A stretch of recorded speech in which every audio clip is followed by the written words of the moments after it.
नमस्कार, मैं डॉक्टर छाया सोनी, सहायक आचार्य शिक्षा संकाय काशी हिंदू विश्वविद्यालय।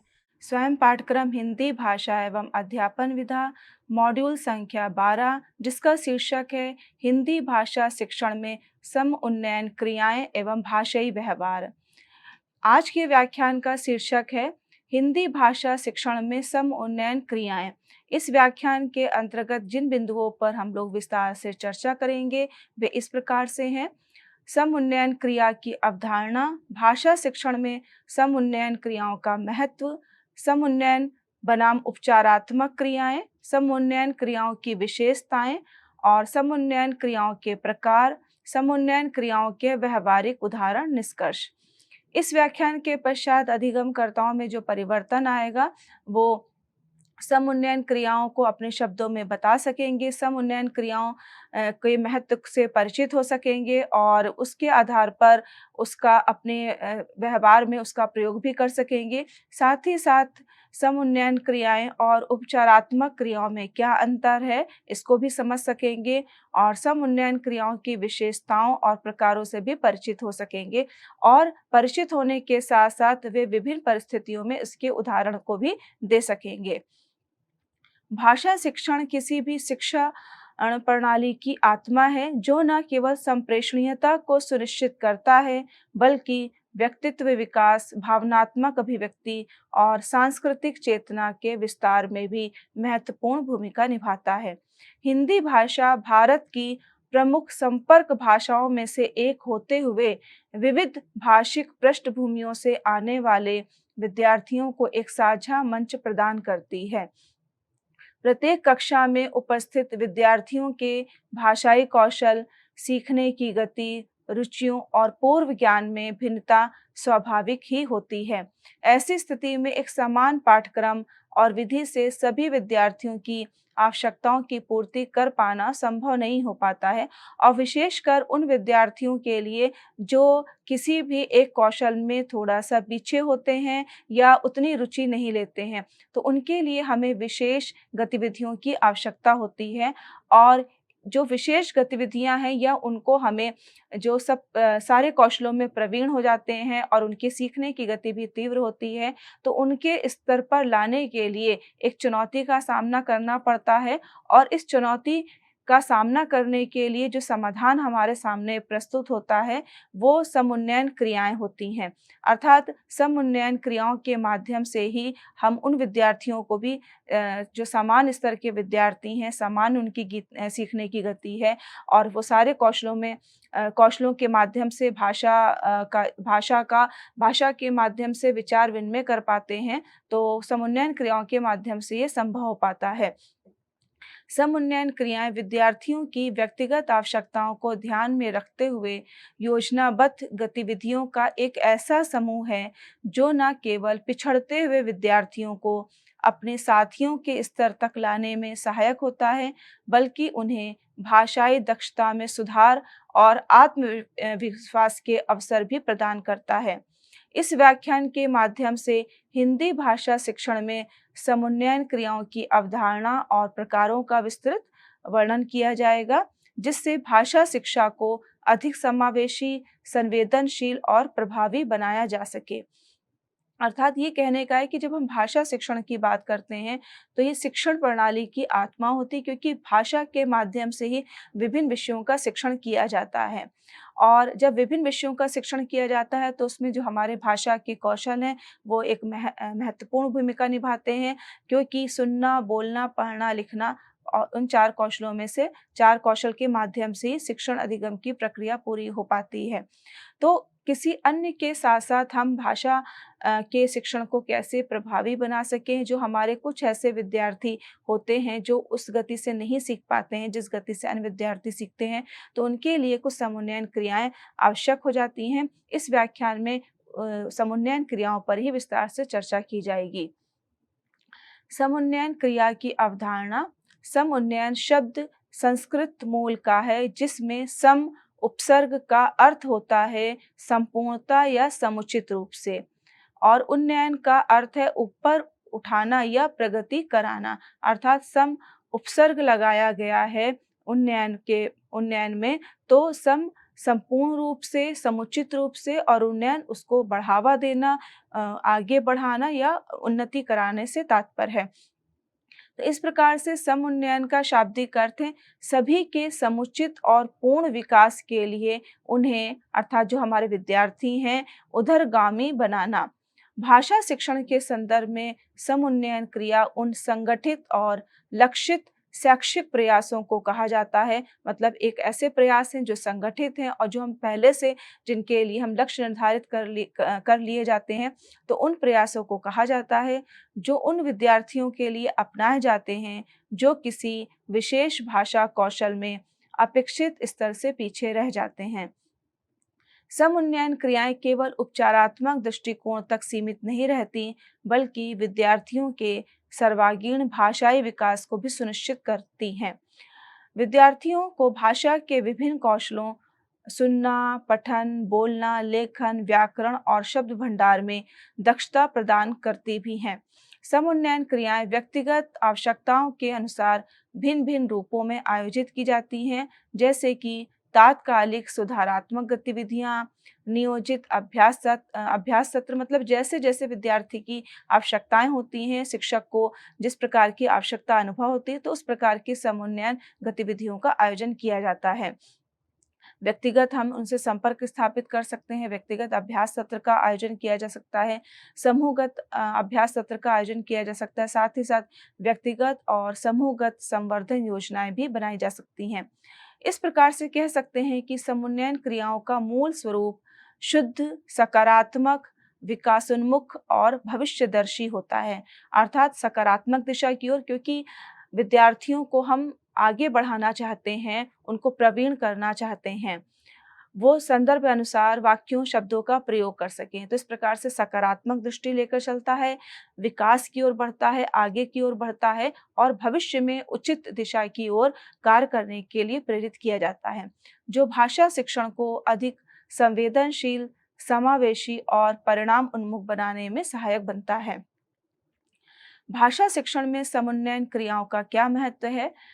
पहला है कि भाषा अधिगम में समान अवसर प्रदान करना।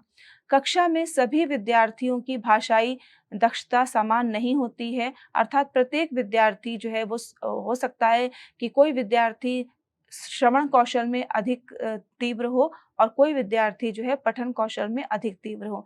तो समुन्नयन क्रिया ये सुनिश्चित करती हैं कि प्रत्येक विद्यार्थियों को उनकी आवश्यकता के अनुसार भाषा अधिगम के समान अवसर प्रदान किए जाए, मतलब इस तरह के अवसर प्रदान किए जाए कि वो भाषा को अधिगम कर सके। तो प्रत्येक विद्यार्थी की आवश्यकता को ध्यान में रखते हुए समान अवसर उपलब्ध कराने की बात कही जाती है।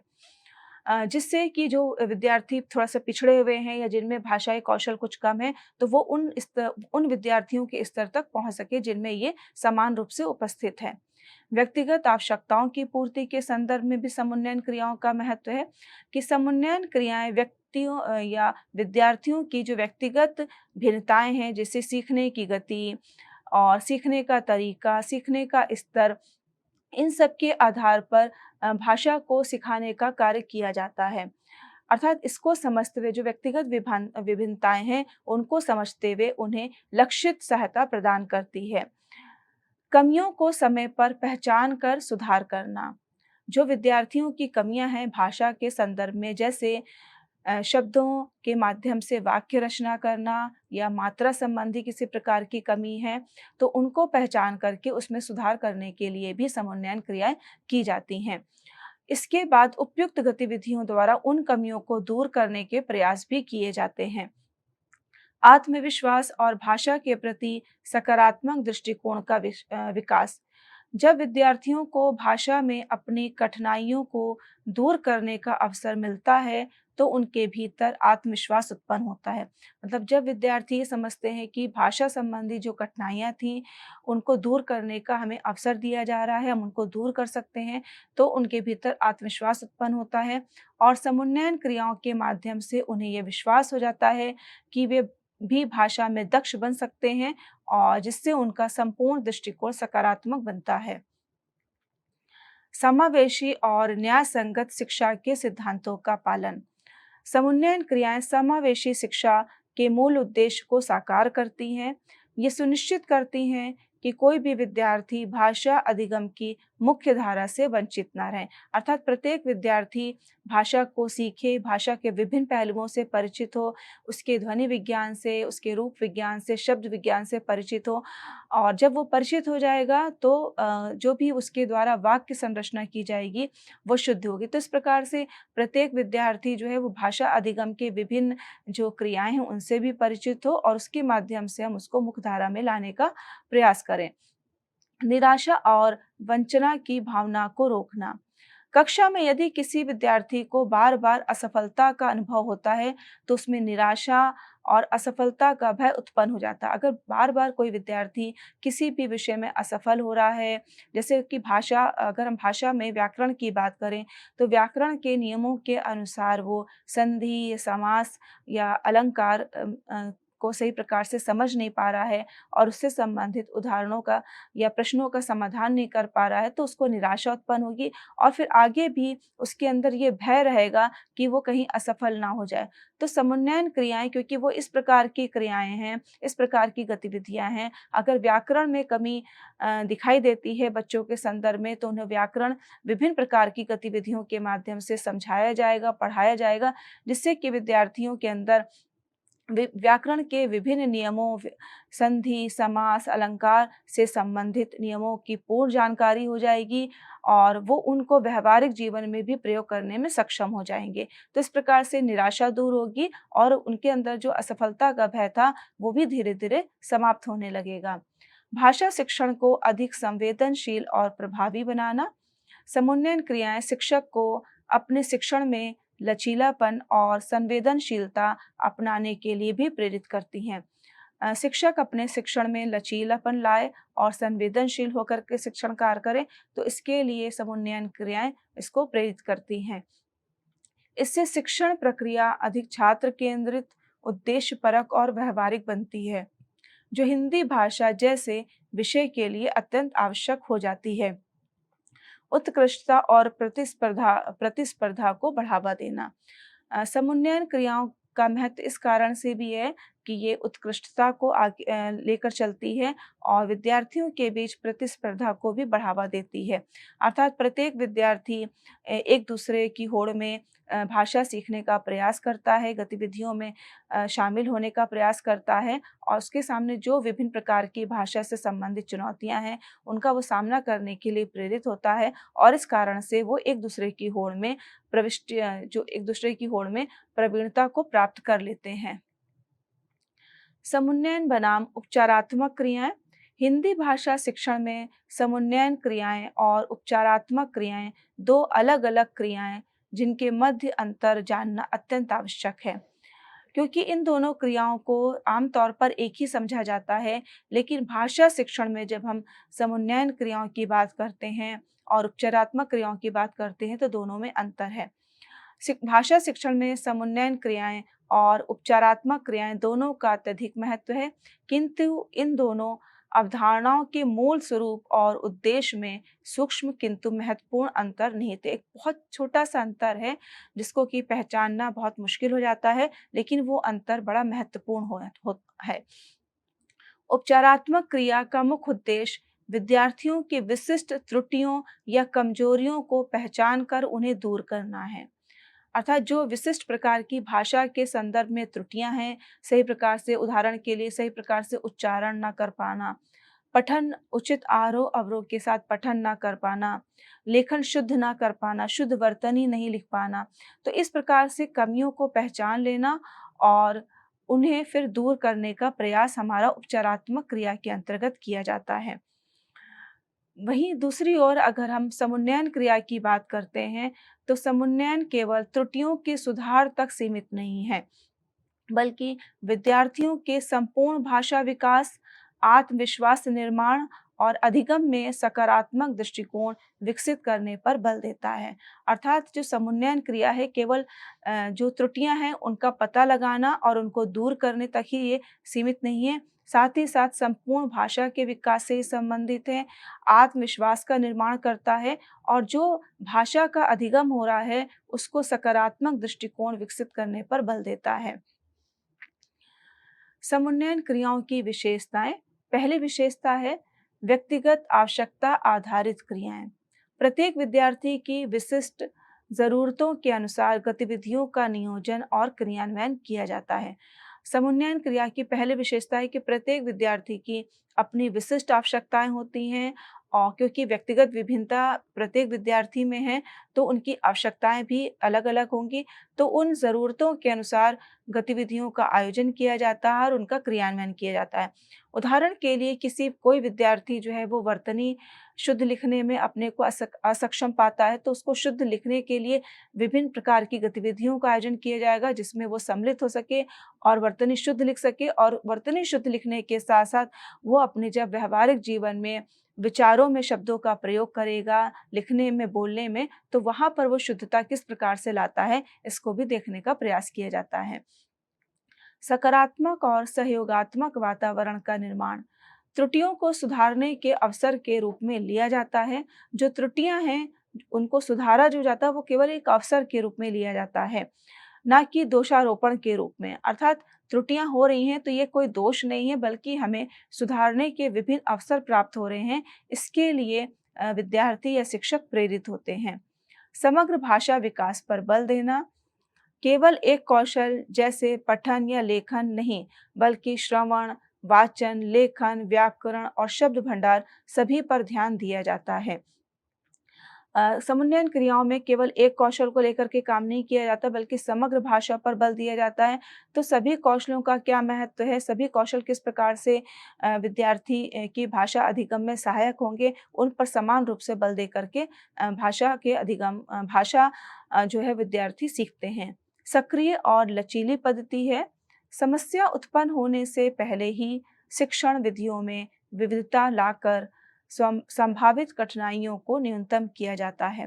अर्थात सक्रिय और लचीली पद्धति का तात्पर्य है कि जब शिक्षण विधियों में विविधता लाई जाती हैं, भाषा का जब शिक्षण किया जाता है, तो विभिन्न शिक्षण विधियां प्रयोग की जाती हैं। वो एक ही शिक्षण विधि के माध्यम से शिक्षण कार्य संपन्न नहीं होता है, बल्कि विभिन्न शिक्षण विधियों का प्रयोग करके देखा जाता है कि कौन सी विधि अधिक प्रभावी है, और जो कठिनाई हो रही थी शिक्षण अधिगम की प्रक्रिया में, उन कठिनाई को दूर करने में कौन सी विधि अधिक प्रभावी हो सकती है। स्वप्रेरणा और आत्मविश्वास का विकास करना, विद्यार्थियों में स्वयं प्रेरित हो भाषा सीखने के लिए, ये भी हमारी समन्वयन क्रियाओं के माध्यम से होता है। साथ ही साथ जब वो स्वयं से प्रेरित होते हैं, तो वो विभिन्न तरीकों से भाषा को सीखना चाहते हैं, भाषा के सभी जो अंग हैं उनको सीखना चाहते हैं। तो इस प्रकार से जब वो सीख लेते हैं, तो उनके अंदर आत्मविश्वास उत्पन्न हो जाता है। निरंतर मूल्यांकन और पुनः संशोधन, प्रत्येक समुन्नयन गतिविधि के बाद विद्यार्थी की प्रगति का मूल्यांकन भी किया जाता है और आवश्यकता अनुसार रणनीति में सुधार भी किया जाता है। मतलब समुन्नयन क्रिया से संबंधित जितनी भी गतिविधियां थी, उनका आयोजन किया जा चुका है, और उन गतिविधियों के माध्यम से विद्यार्थियों के अंदर क्या परिवर्तन आया है, उनमें दक्षता किस स्तर की बढ़ पाई है, इसके लिए मूल्यांकन भी किया जाता है। और मूल्यांकन के विभिन्न तरीके अपनाए जाते हैं, और परिणाम स्वरूप देखा जाता है कि कौन सा तरीका या कौन सी मूल्यांकन की रणनीति अधिक प्रभावी थी, जिससे कि उसको दोबारा अपनाया जा सके या बार-बार उसको हम अपना सकते हैं। शिक्षकों की भूमिकाओं में लचीलापन, शिक्षक को एक पर्यवेक्षक, सहायक और मार्गदर्शक की भूमिकाएं निभानी पड़ती हैं, केवल सूचना प्रदाता की नहीं। समुन्नयन क्रियाओं के संदर्भ में अगर हम बात करें, तो वहाँ शिक्षक की सहभागिता भी प्रमुख होती है। वो सहभागिता जो है एक मार्गदर्शक के रूप में होती है, एक निरीक्षणकर्ता के रूप में होती है, एक सहायक के रूप में होती है, ना कि केवल सूचना प्रदाता के रूप में। अर्थात शिक्षक का कार्य केवल सूचनाओं को विद्यार्थियों तक पहुंचाना नहीं कि भाषा सीखने के क्या नियम है, व्याकरण के क्या नियम है, इनको केवल रटवाना नहीं है, और यह इसके संबंध में केवल ज्ञान देना नहीं है, बल्कि उसकी भूमिका जो है वो एक मार्गदर्शक के रूप में, कि भाषा सीखते समय विद्यार्थी कौन-कौन सी गतिविधियाँ कर रहे हैं, समुन्नयन क्रियाएँ से संबंधित कौन सी गतिविधियाँ कराई जा रही हैं, वो किस प्रकार से प्रत्येक विद्यार्थी के लिए फलदायी हो रही है, और प्रत्येक विद्यार्थी उसको किस प्रकार से सीख पा रहा है, किस गतिविधि के गतिविधि के माध्यम से सीखने में ज़्यादा रुचि ले रहा है, इन सबको शिक्षक जो है वो देखता है, निरीक्षण करता है, मार्गदर्शक होता है और आवश्यकता अनुसार विद्यार्थियों की समय-समय पर सहायता भी करता है। समुन्नयन क्रियाओं के प्रकार पर बात करते हैं। पहला है श्रवण कौशल आधारित, फिर पठन कौशल आधारित समुन्नयन क्रिया, मौखिक अभिव्यक्ति कौशल आधारित, लेखन कौशल आधारित, व्याकरण आधारित और शब्द भंडार आधारित समुन्नयन क्रियाएं। भाषा कौशल आधारित समुन्नयन क्रियाएं। हिंदी भाषा शिक्षण में भाषा कौशल आधारित समुन्नयन क्रियाएं विद्यार्थियों के विभिन्न भाषा कौशलों, श्रवण, मौखिक अभिव्यक्ति, प्रकाशन, पठन, लेखन, व्याकरण और शब्द भंडार के सशक्तिकरण हेतु विशेष रूप से नियोजित की जाती है। प्रत्येक भाषा कौशल के विकास के लिए विशिष्ट प्रकार की कठिनाइयाँ और चुनौतियाँ भी होती हैं। जो प्रत्येक भाषा कौशल है उसका हमें विकास करना है, तो हम विद्यार्थी को विभिन्न प्रकार की कठिनाइयाँ भी हो सकती हैं और कुछ चुनौतियों का भी उसको सामना करना पड़ सकता है। उदाहरण के लिए यदि कोई विद्यार्थी ध्वनि भेद नहीं कर पाता, तो किसी को वाचन प्रवाह में कठिनाई होती है, कोई पठन समझने में कठिनाई महसूस करता है, तो कोई शुद्ध लेखन में। अगर ध्वनि में विभिन्नता को वो समझ नहीं पा रहा है, तो वो सुनने में भी उसको कठिनाई होगी, सुनेगा तो उसको बोलने में भी कठिनाई होगी, लिखने में और पठन में भी कठिनाई होगी। ऐसे में जो समुन्नयन क्रियाएँ हैं, वो प्रत्येक भाषा कौशल के अनुरूप विशेष गतिविधियाँ प्रदान करती हैं। इन क्रियाओं का उद्देश्य केवल कठिनाइयों का समाधान करना नहीं है, बल्कि भाषा कौशलों का प्राकृतिक और स्वाभाविक विकास सुनिश्चित करना भी है। इस प्रकार की गतिविधियां विद्यार्थियों को न केवल भाषा के तकनीकी पक्ष से में सक्षम बनाती हैं, बल्कि उनकी अभिव्यक्ति क्षमता, रचनात्मकता और आत्मविश्वास में भी महत्वपूर्ण वृद्धि करती हैं। अर्थात भाषा कौशल जो है सुनना, बोलना, पढ़ना, लिखना या व्याकरण या शब्द भंडार की जब हम बात करते हैं, तो इनसे संबंधित विभिन्न गतिविधियां कराई जाए, जिससे कि बच्चा सभी भाषा कौशलों में प्रवीण हो। क्योंकि हो सकता है कि कोई विद्यार्थी अगर ध्वनि भेद नहीं समझ पा रहा है, तो वो लिखने में भी गलतियां करेगा, बोलने में भी गलतियां करेगा, पढ़ने में भी गलतियां करेगा। श्रवण कौशल आधारित समुन्नयन क्रियाएं। समुन्नयन के तहत श्रवण कौशल को इंटरैक्टिव, मनोरंजकपूर्ण और विविध अभ्यासों के माध्यम से सुदृढ़ किया जाता है, जिससे विद्यार्थी अधिक या सक्रिय श्रोता बन सकें और भाषा के मौखिक उपयोग में दक्षता प्राप्त कर सकें। तो श्रवण आधारित जो समुन्नयन क्रियाएं हैं वे इस प्रकार से हैं। ध्वनि भेद पहचानना अभ्यास, अर्थात विद्यार्थी ध्वनि में भेद समझ सकें, पहचान सकें, इसके लिए अभ्यास करवाते रहना चाहिए। विद्यार्थियों को एक जैसे उच्चारित होने वाले शब्द जैसे सागर, शागर, वचन, बचन के बीच अंतर पहचानने के लिए गतिविधियां करवाई जाए कि बचन या वचन बहुत बा और वाह का अंतर है, लेकिन शब्द उसके अर्थ में परिवर्तन हो जा रहा है, तो वो इस प्रकार के शब्दों, वर्णों को पहचाने और इस प्रकार की विभिन्न प्रकार की गतिविधियों का भी आयोजन किया जाए।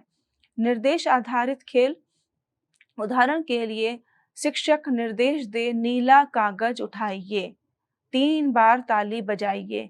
विद्यार्थियों को सही ढंग से सुनकर प्रतिक्रिया देनी होगी। अर्थात निर्देश आधारित कि शिक्षक जो है वो कक्षा में विभिन्न प्रकार के निर्देश देता है। कुछ मनोरंजक पूर्ण भी निर्देश हो सकते हैं, जिससे कि समझ में आएगा विद्यार्थी उसको किस प्रकार से सुन पा रहे हैं और सुनकर समझ पा रहे हैं, फिर प्रतिक्रिया दे पा रहे हैं। कहानी सुनना और पुनः कहना, इस प्रकार की गतिविधि भी अपनाई जा सकती है कि विद्यार्थियों के सामने एक लघु कहानियाँ प्रस्तुत की जाएँ, उन्हें सुनाया जाए और उसके बाद विद्यार्थियों से कहा जाए कि उस सुनी हुई कहानी को पुनः अपने शब्दों में बोलें, बताएँ और जिससे कि एक विद्यार्थी बोलेगा तो अन्य विद्यार्थी उसको समझने का कार्य करेंगे। चित्र वर्णन श्रवण, ऑडियो में एक चित्र का वर्णन सुनाया जाए, मतलब जो चित्र सामने प्रस्तुत किया गया है, उस चित्र में क्या चीज़ें बताई जा रही हैं, उसको विवरण उसका दिया जाए और साथ ही साथ विद्यार्थी अनुमान लगाएँ कि चित्र कैसा हो सकता है। दूसरा ये है कि चित्र उपस्थित नहीं है, लेकिन एक कल्पना के रूप में बताया जा रहा है और उसके बाद ये विद्यार्थी अनुमान लगा सकते हैं कि वो चित्र कैसा होगा। तो एक में चित्र सामने उपस्थित है, उसका वर्णन किया जाए, फिर विद्यार्थियों से प्रतिक्रिया ली जाए। दूसरा, चित्र सामने उपस्थित नहीं है, केवल उसका विवरण दिया जा रहा है, उसके बारे में बताया जा रहा है और विद्यार्थी तब बताएँगे कि वो किस प्रकार के चित्रों के बारे में बताया जा रहा है। श्रवण आधारित प्रश्नोत्तर, एक छोटा-सा अंश सुनाने के बाद उनसे संबंधित प्रश्न पूछना, जिससे श्रवण से अर्थ ग्रहण करने की क्षमता का विकास हो। छोटा-सा अंश उनको पढ़ाया गया, सुनाया गया, फिर उससे संबंधित प्रश्नों का निर्माण करना और विद्यार्थियों की प्रतिक्रिया लेना। ऑडियो वीडियो संसाधनों का प्रयोग, रेडियो प्रसारण, शैक्षणिक पॉडकास्ट या संवाद आधारित वीडियो क्लिप्स का सुनना और उन पर आधारित चर्चाएं करना। मौखिक अभिव्यक्ति प्रकाशन कौशल आधारित समुन्नयन क्रियाएं। समुन्नयन के तहत मौखिक अभिव्यक्ति अभ्यासों को इस तरह डिजाइन किया जाता है कि विद्यार्थी धीरे धीरे झिझक को मिटाएं, झिझक अपनी खत्म करें, उच्चारण में सुधार लाएं, भाषा में प्रभाव प्राप्त करें और आत्मविश्वास के साथ संवाद करें।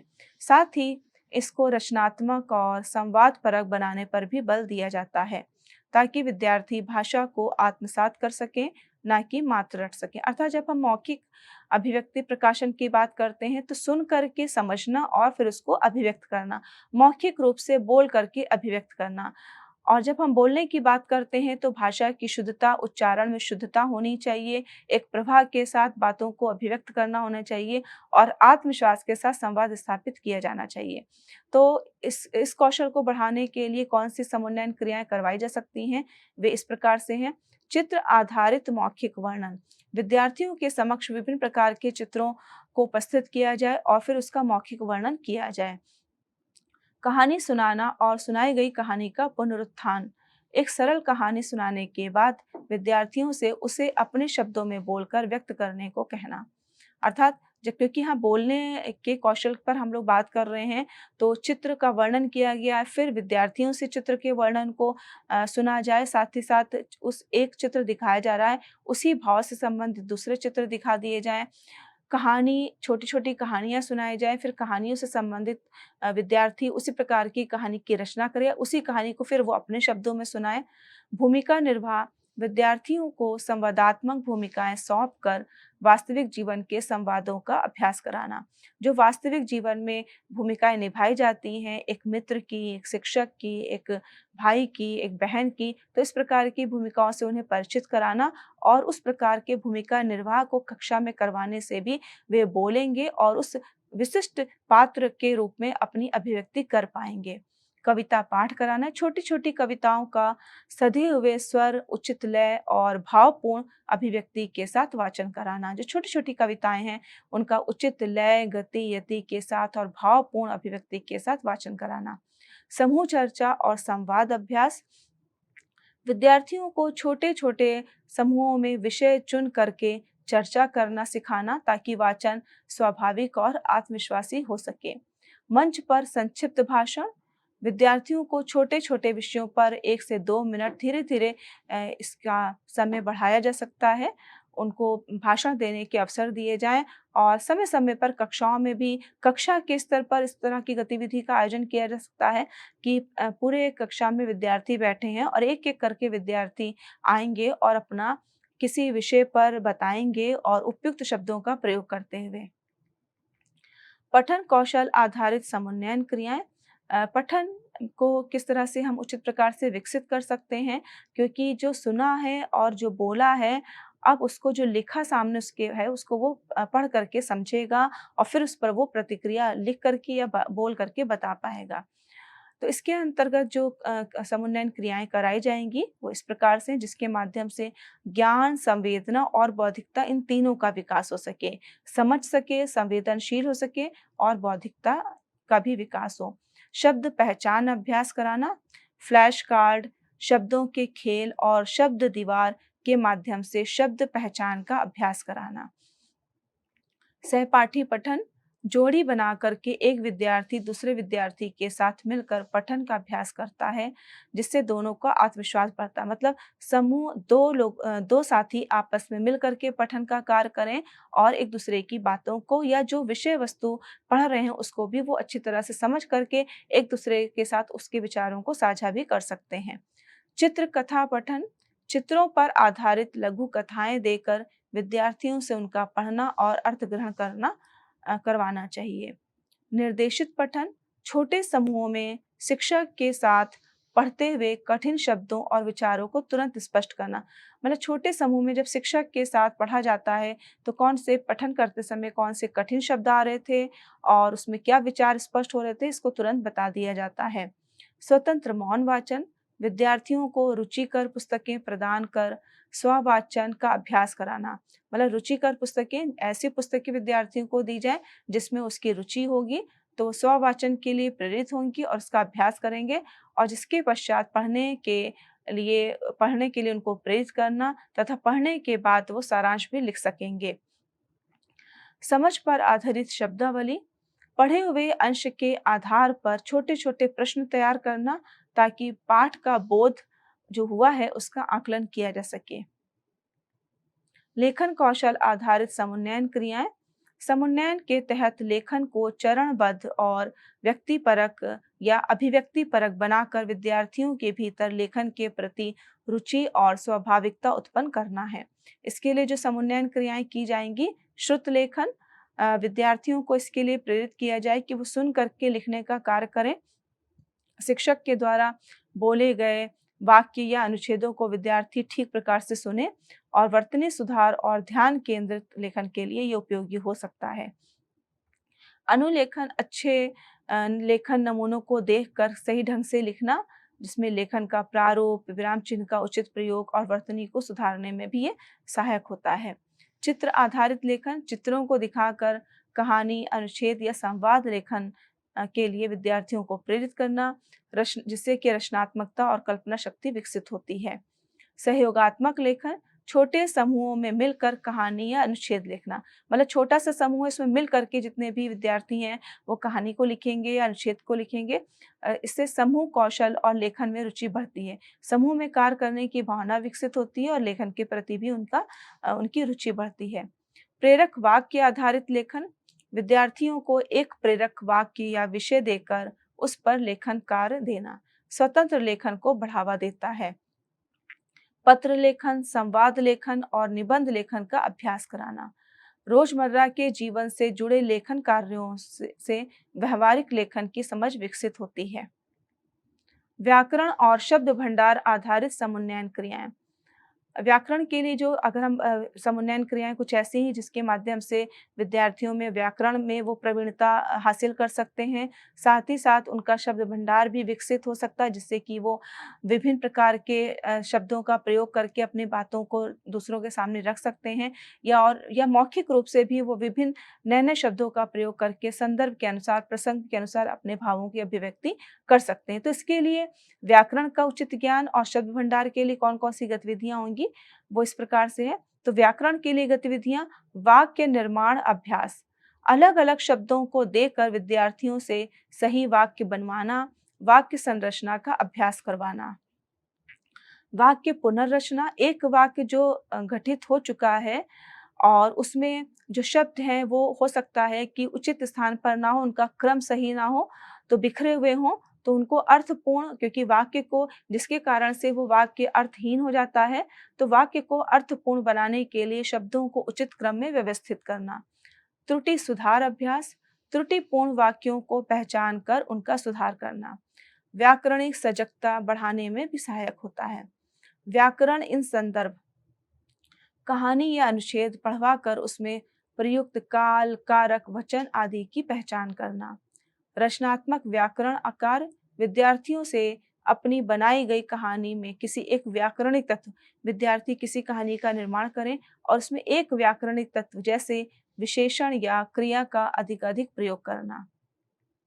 शब्द भंडार के लिए गतिविधियां, शब्द परिवार निर्माण की जैसी गतिविधियां करवाई जाएं, जैसे जल, जल्दी, जलवायु, जलपान आदि। इससे शब्दों के रूपांतरण और प्रयोग करने में सहायता मिलेगी। मतलब एक ही परिवार के जो शब्द हैं, उससे संबंधित गतिविधियाँ करवाई जाएँ, उनका प्रयोग करवाया जाए। समानार्थी विलोम शब्द अभ्यास, छोटे खेल, जोड़-तोड़ गतिविधियाँ या क्विज़ के माध्यम से, प्रश्नों के माध्यम से अभ्यास करवाया जाए। मुहावरे, लोकोक्तियाँ प्रयोग सहित। मुहावरे और लोकोक्तियाँ रटवाने की बजाय चित्रों या संदर्भों में उनका प्रयोग करवाना। शब्द खोज, क्रॉसवर्ड शब्द श्रृंखला। मनोरंजक गतिविधियों से शब्द याद रखने में रुचि बढ़ती है। मतलब शब्दों को खोजो, उनको कोई एक शब्द दे दिया गया है, अब उसके आधार पर अन्य शब्दों को वो खोजें। क्रॉसवर्ड, इसका उल्टा क्या शब्द होगा, इस पर भी ध्यान दें। और शब्द श्रृंखला के विभिन्न शब्द हैं, तो एक के बाद कौन-सा शब्द आएगा। तो इस प्रकार की गतिविधियाँ में बच्चों की रुचि भी बढ़ती है और वो व्याकरण और शब्द भंडार का उनके अंदर बहुत ही ज़्यादा व्यापक विस्तार हो जाता है। रोज़मर्रा के संदर्भ में नए शब्दों का उपयोग करना। आज आपने नया क्या चीज़ देखी, आज आपने नया क्या सीखा, आज आप किससे मिले, आज आपके लिए दिन जो था वो किस प्रकार से कल के दिन से बेहतर था। तो इस तरह के प्रश्नों से शब्द संग्रह की प्रक्रिया जीवंत बनती है।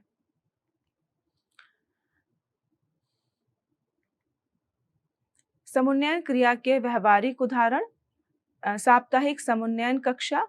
हर सप्ताह भाषा की एक विशेष कक्षा उन विद्यार्थियों के लिए निर्धारित की जाती है जिन्हें किसी भाषा कौशल में अतिरिक्त सहायता की आवश्यकता होती है।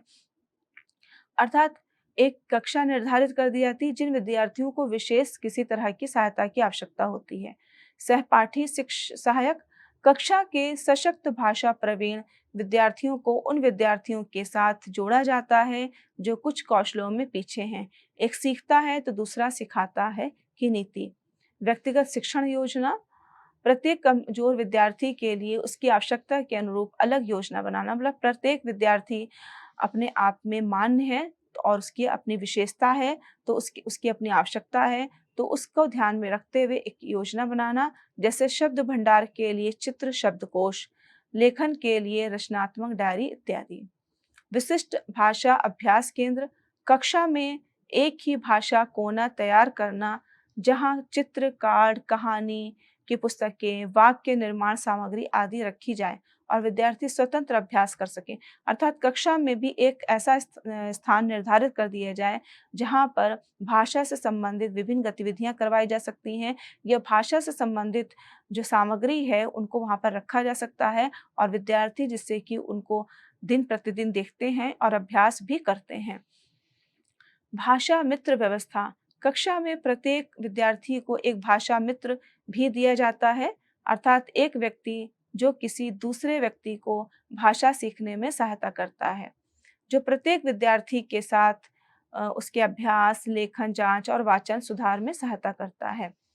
एक सप्ताह एक कौशल की रणनीति, अर्थात इस प्रकार की भी रणनीति अपनाएं कि पहले निश्चित कर लिया जाए कि एक सप्ताह में एक कौशल का विकास करना है। इस प्रकार की गतिविधियां करवाई जाए जो कि एक कौशल से संबंधित हो, जिससे कि विद्यार्थी किसी एक कौशल में प्रवीण हो, फिर अन्य कौशलों में बाद में। अर्थात सोमवार का दिन आपके वाचन अभ्यास से संबंधित हो सकता है, मंगलवार का दिन लेखन अभ्यास से संबंधित हो सकता है, बुधवार का दिन पठन से संबंधित हो सकता है। तो इस प्रकार से दिनों को निर्धारित किया जा सकता है गतिविधियों के अनुसार। निष्कर्ष के रूप में कह सकते हैं कि हिंदी भाषा शिक्षण में समुन्नयन क्रियाएं एक अत्यंत महत्वपूर्ण स्थान रखती हैं, जो विविध भाषाई पृष्ठभूमियों में आने वाले विद्यार्थियों के लिए समान अवसर, सहायता और उन्नति का माध्यम बनती हैं। समुन्नयन का मूल भाव केवल कठिनाइयों को दूर करना नहीं है, बल्कि प्रत्येक विद्यार्थी की पूर्ण भाषाई क्षमता को जागृत कर उसे आत्मविश्वास और स्वाभाविकता के साथ भाषा का प्रयोग करने में सक्षम बनाना भी है। श्रवण, बोलना, पठन, लिखना, व्याकरण और शब्द भंडार, इन सभी कौशलों के संतुलित विकास के लिए समुन्नयन क्रियाएं सुव्यवस्थित, छात्र केंद्रित और संदर्भ आधारित होनी चाहिए। परियोजना आधारित शिक्षण, सहपाठी सहयोग, व्यक्तिगत शिक्षण योजनाएं और भाषाई गतिविधियों के माध्यम से समुन्नयन का कार्यान्वयन विद्यार्थियों के लिए एक जीवंत, आनंदमय और अर्थपूर्ण भाषा अधिगम का अवसर प्रदान करता है। समुन्नयन क्रियाओं के प्रभावी कार्यान्वयन के लिए शिक्षकों को विद्यार्थियों की भिन्न-भिन्न, क्योंकि समन्वयन क्रियाओं का प्रभावी कार्यान्वयन करना है, तो इसके लिए आवश्यक हो जाता है कि जो विद्यार्थियों की व्यक्तिगत विभिन्नताएँ हैं या उन विभिन्नताओं के आधार पर उनकी भिन्न-भिन्न आवश्यकताएँ हैं, तो उनको पहले समझा जाए और उसके आधार पर हम जो समन्वयन क्रियाएँ हैं, उनको हम वहाँ पर आयोजित कर सकते हैं। संवेदनशील और सकारात्मक शिक्षण रणनीतियाँ भी अपनानी चाहिए। श्रवण से लेकर के लेखन तक, पठन से संवाद तक, अगर सुना है हमने अच्छे प्रकार से तो शुद्ध लेखन भी होगा और पढ़ा है सही प्रकार से तो संवाद भी उचित प्रकार से स्थापित हो पाएँगे। समन्वयन लेखन केवल समन्वयन जितनी भी गतिविधियाँ हैं या क्रियाएँ हैं, वो केवल एक पूरक गतिविधि नहीं है, बल्कि शिक्षा के समावेशी, न्याय संगत और विकासोन्मुख दृष्टिकोण का जीवंत उदाहरण है। मतलब एक ऐसी गतिविधि केवल नहीं है, बल्कि समावेशी, विकासोन्मुख और न्याय संगत दृष्टिकोण जो है, उसका एक ज्वलंत उदाहरण है। इस प्रकार कह सकते हैं कि समन्वयन क्रियाएं हिंदी भाषा अधिगम की बाधाओं को दूर करती हैं, बल्कि विद्यार्थियों के भीतर भाषा के प्रति रुचि, आत्मविश्वास, अभिव्यक्ति क्षमता और बौद्धिक विकास के द्वार भी खोलती हैं। एक संवेदनशील और रचनात्मक उन्नयन दृष्टिकोण हिंदी भाषा शिक्षण को अधिक प्रभावी, समावेशी और प्रेरक बनाता है। यही समुन्नयन क्रिया का अंतिम और व्यापक उद्देश्य है। तो इस प्रकार से इस व्याख्यान में समुन्नयन क्रिया किसे कहते हैं, समुन्नयन क्रिया और उपचारात्मक क्रिया में बहुत छोटा-सा अंतर है, लेकिन वो अंतर समझना बहुत महत्वपूर्ण हो जाता है, क्योंकि एक केवल त्रुटियों को पहचानना और उसमें सुधार करना, उनको दूर करना है और दूसरा त्रुटियों में सुधार करने के साथ-साथ संपूर्ण भाषा विकास में सहायता प्रदान करना है। विद्यार्थियों को भाषा में प्रवीणता प्रदान करना है, भाषा अधिगम को सक्रिय और सहज रूप से सीखने के लिए प्रेरित करना है। समन्वयन क्रियाओं के विभिन्न प्रकारों पर भी इस व्याख्यान में चर्चा की गई है, जिसका उन प्रकारों के माध्यम से विद्यार्थियों को प्रवीण करना है और जब वे प्रवीण हो जाएँगे विभिन्न गतिविधियों के माध्यम से, तो भाषा पर उनका अधिकार हो जाएगा और हिंदी भाषा को वो बेझिझक किसी भी समय, किसी भी संदर्भ में लिख कर अभिव्यक्त कर सकते हैं, बोल कर अपने भावों को अभिव्यक्त कर सकते हैं या पढ़ कर के भी अपने भावों की अभिव्यक्ति कर सकते हैं। तो इस प्रकार से इस व्याख्यान में ये व्याख्यान हमारा समुन्नयन क्रियाओं पर पूरी तरह से केंद्रित था। आशा है ये व्याख्यान आपके लिए लाभकारी हुआ होगा। धन्यवाद।